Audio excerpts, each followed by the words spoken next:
Assalamualaikum, saya Azhar dia bersiaran daripada tadi. Ini situasi yang tak diduga ya. Saya di menara tadi, saya relax kejap, tunggu passenger yang ingatkan nak cari yang dekat-dekat je lah, sebab saya nak rehat.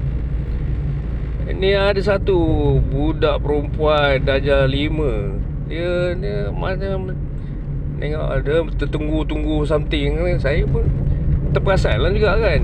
Tapi dah dekat pukul berapa tu, barulah tanya, apa dia ni, tunggu apa. Rupanya dia kena tinggal.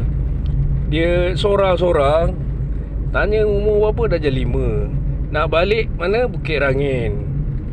Abang dia darjah 6. Jadi itulah situasi macam ni. Kita tolonglah. Handphone dia habis bateri. Sekarang ni saya nak balik ke Bukit Rangin daripada bandar.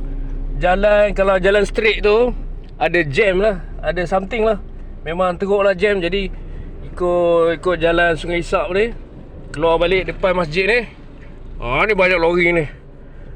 Rupanya dia nak balik Bukit Rangin tu, area jauh juga tu. Ya, saya tak pernah pergi lah. Saya dah key in dalam peta. Jadi sekarang saya tu lah nak alert lah kalau rakan-rakan Maxim Grab kan. Kan dalam crowd ramai-ramai tu ada yang macam termanggu-manggu apa tu. Kita tanyalah dia macam apa situasi dia kan, nak balik mana kan. Jadi rupa-rupa memang ya dia, nak balik jauh, budak darjah 5.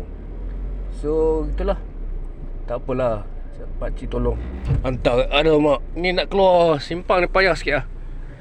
Dia orang tak bagi. Okey, insyaAllah kita, yelah, memanglah kita cari hasil rezeki kan. Dalam situasi macam ni kita tolong lah, tak apalah. Kalau tu memang handphone dia memang kering terus lah bateri. Saya okey, kita akan sambung lagi. Okey, InsyaAllah ni. Assalamualaikum.